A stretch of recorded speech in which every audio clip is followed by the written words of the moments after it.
नमस्कार, आपका स्वागत है। मैं हूं प्रवीण बागी। केंद्रीय मंत्री और राष्ट्रीय लोक जनशक्ति पार्टी के संस्थापक रामविलास पासवान जी का अंतिम संस्कार आज पटना में गंगा तट पर हो गया। रामविलास पासवान जी का निधन ऐसे समय में हुआ है जब बिहार में विधानसभा का चुनाव होने वाला है। सभी राजनीतिक पार्टियां चुनाव में व्यस्त हैं।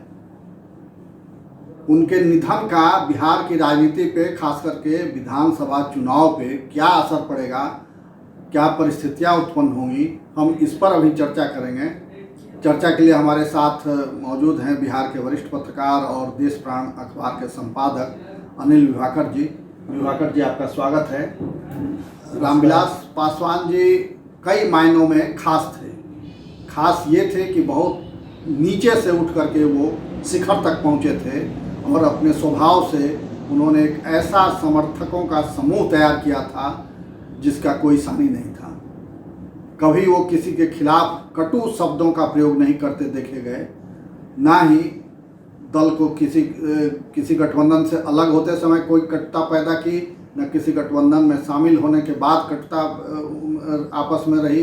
तो ये उनका एक समन्वयकारी स्वभाव था और उनके समर्थकों में सभी वर्ग के लोग शामिल थे, चाहे वो दलित हों। दलितों के तो नेता कहे जाते थे, मगर ऊंची जातियों के लोग भी उन्हें बहुत प्यार करते थे। पिछड़े लोग भी उनके साथ थे, उनकी पार्टी में महत्वपूर्ण पदों पर थे और एक बड़ा समर्थक समूह उनके साथ था।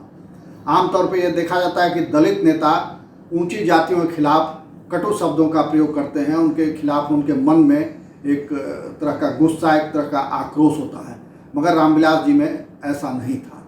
वो ऊंची जाति के लोगों को, जिन्हें सवर्ण जाति भी कहते हैं, सवर्ण जातियों के लोगों को भी बड़े प्यार से साथ अपने जोड़े रहे और अंत तक उनका यह रिश्ता कायम रहा। तो क्या उनकी मौत से बिहार में कोई सहानुभूति की लहर पैदा होगी चुनाव के मद्देनज़र? और अगर होगी तो उनके उत्तराधिकारी चिराग पासवान या उनकी पार्टी इस सहानुभूति लहर को कितना कैश करा पाएगी, हम इसी पर बात करेंगे। आपको क्या लगता है विभाकर जी कि क्या कोई सहानुभूति लहर इनके निधन से अभी पैदा होगी, ऐसा आपको दिखाई पड़ रहा है? सहानुभूति तो थोड़ी उसकी लहर होगी, लेकिन यहाँ पर जनसंख्या बहुत मायने रखती है जी। ये तो मानना पड़ेगा कि लोजपा का जो जनाधार है वह दलितों के बीच है।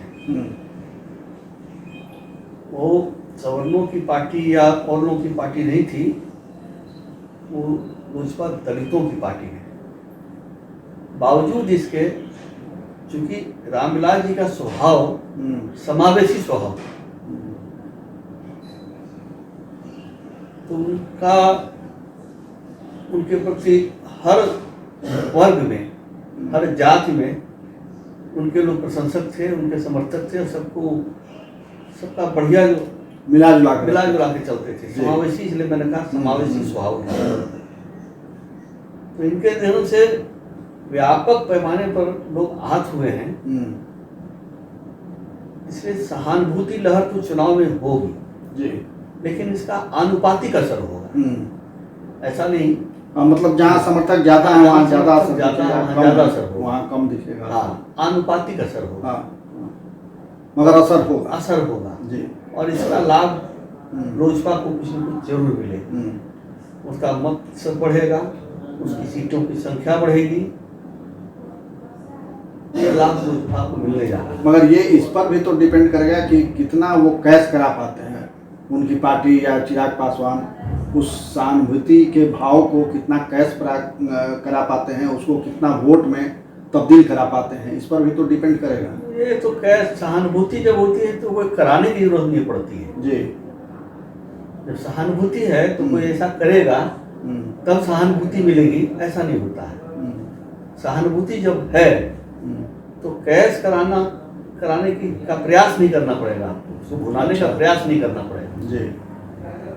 चुनाव मैदान में 147 लगभग जगहों पर लोजपा अपना प्रत्याशी उतारेगी, हाँ। जैसे कि घोषणा कर चुके हैं चिराग पासवान। और उसमें एक बड़ी बात यह है कि सारे प्रत्याशी जेडीयू के खिलाफ के खिलाफ होंगे। उसमें बीजेपी के खिलाफ भी कुछ होगा, कुछ आरजेडी के खिलाफ भी होगा, मगर उनके निशाने पर जेडीयू है, लोजपा के निशाने पर जेडीयू। तो इसका लाभ लोजपा को होगा और जेडीयू को कुछ नुकसान होगा। लेकिन बहुत बड़े पैमाने पर मुझको नहीं लगता कि सहानुभूति का असर होगा, बड़े पैमाने पर नहीं होने जा रहा है। नहीं, मगर अभी एक और नई बात सामने आई कि चिराग पासवान ने बीजेपी के अध्यक्ष जेपी नड्डा को एक पत्र लिखा था कि नाराजगी की वजह क्या है। तो उसमें ये बात सामने आई है कि नीतीश जी के साथ बात हुई थी कि उनकी पार्टी से मंत्री लिया जाए, क्योंकि पशुपति पारस जी मंत्री थे, फिर वो सांसद बन गए तो वो खाली हो गया, इस्तीफा देना पड़ा उन्हें। तब लोजपा की ओर से कोई मंत्री नहीं था बिहार सरकार में। तो नीतीश जी ने जवाब दिया था कि आपके परिवार का कोई होता तो उसको जरूर हम लोग शामिल कर लेते, मगर क्यों आप ब्राह्मण भूमिहार राजपूत को मंत्री बनाना चाहते हैं अपने कोटे से, क्या फायदा होगा। तो इसका एक नकारात्मक असर होगा जिन जातियों का नाम उन्होंने लिखा जो पत्र में सामने आया है चिराग पासवान के, तो वो जातियां भी नाराज हैं नीतीश से, उसका एक असर हो सकता है। दूसरे कि नीतीश जी ने अभी हाल ही में कह दिया था, कुछ ही दिन पहले पत्रकारों ने उनसे पूछा कि रामविलास जी का क्या हाल है, तनातनी चल रही थी पार्टियों में, दोनों दलों में, उसी के बीच में ये सवाल पूछा गया था। तो नीतीश जी ने बड़े अनमने भाव से कहा मुझे नहीं पता, कह के गाड़ी में बैठ के चल दिए। तो इसकी वजह से भी उनके समर्थकों में नाराजगी है। तो ये सब चीज़ें आपको लगता है कि कोई असर डाल पाएंगी? इसका जैसा कि आप कह रहे हैं, ये तो नाराजगी की वजह होगी, ये नाराजगी नीतीश कुमार के प्रति होगी, जिसका अप्रत्यक्ष या प्रत्यक्ष दोनों तरह के लाभ लोजपा को मिलेंगे। ये तो अच्छी बात नहीं है, जैसा बता रहे हैं आप। तो किसी जात का नाम लेकर के कहना कि आप इसको क्यों बनवाना चाहते हैं, तो हम या तो राजनीति कर रहे हैं, आप कोई घृणा की राजनीति कर रहे हैं। जो जिन जातियों के नाम गिनाए हैं तो उनसे आप परहेज कर रहे हैं। भाई लोजपा ने का चरित्र, भले वो एक दलित पार्टी है, दलितों की पार्टी लोजपा है, लेकिन उसका जो दिखने में जो आया है पिछले कुछ सालों में, उसका स्वभाव जो है समावेशी है, चरित्र उसका समावेशी है। और दूसरी जातियों के लोग भी काफी संख्या में, इसलिए मैंने कहा समावेशी, चरित्र उसका समावेशी है। बिल्कुल। अमूमन दलितों की पार्टी में, जैसे मायावती की पार्टी में आप पाएंगे, ऐसा नहीं पाएंगे। बिल्कुल। लेकिन आप लोजपा में पाएंगे वो सबको लेके चल रहे हैं। भले खड़ा किया उन्होंने, अलग बात है कि एक जनाधार बनाया, अपनी जाति में जनाधार बनाया, अपने वर्ग में जनाधार बनाया और एक पार्टी खड़ी कर दी। लेकिन इसके बावजूद उनमें दुराव नहीं रहा, वो सब जाति के लोग को शामिल करके अपनी पार्टी में चल रहे थे। ये लोजपा का चरित्र ये है। तो ऐसी स्थिति में नाराजगी स्वाभाविक है, तो थोड़ा थोड़ा असर होगा, और बड़े पैमाने पर हमें नहीं लगता असर नहीं होगा। तो अभी जो स्थिति है बिहार में, कई गठबंधन सामने आ गए हैं चुनाव मैदान में, और अभी और जोड़ और तोड़ चल ही रहा है, टूट भी हो रही है, नए नए दल इधर से उधर आ रहे हैं, जा रहे हैं। तो इन सब के बीच जीत हार का मार्जिन जो है, मुझे लगता है कि बहुत कम वोटों से होगा। तो वैसी स्थिति में मान लीजिए कि 1 से 2% वोट भी इधर से उधर होते हैं, लोजपा के पक्ष में आ जाते हैं दूसरी पार्टियों से टूट करके, तो उसका तो व्यापक असर देखने को मिलेगा। देखिए, बात यह है कि लोजपा 147 सीटों पर अपने उम्मीदवार उतारने जा रही है। जो भी कुछ होगा 147 सीट पर ही तो होगा। हाँ, 243 सीट है, उसमें 147 सीट पर ही तो होगा, और 147 के 147 सीट तो लोजपा जीतेगी, ऐसा नहीं होने वाला है। बिल्कुल। अभी इसका 2 विधायक हैं उसके 10 विधायक होंगे, 15 विधायक होंगे। लोजपा तो अलग होकर लड़ रही है, उसको लाभ ही लाभ है, उसको कोई नुकसान नहीं है। और सहानुभूति लहर कोई ऐसी लहर नहीं बनेगी जैसे इंदिरा गांधी के निधन के बाद बनी थी, जी। इंदिरा गांधी की हत्या के बाद बनी थी। हाँ, वो परिस्थितियां दूसरी थी, वो मर्डर हुआ, हाँ, तो जबकि यहाँ इसका स्वाभाविक निधन। हाँ स्वाभाविक है। तो ऐसी कोई बहुत ज्यादा असर होगा ऐसा लगता नहीं, लेकिन कुछ तो होगा, उसकी बहुत अनुपातिक होगा जी। यानी जदयू की मुसीबत थोड़ी बढ़ेगी जरूर, और लोजपा को फायदा होगा। लोजपा को फायदा।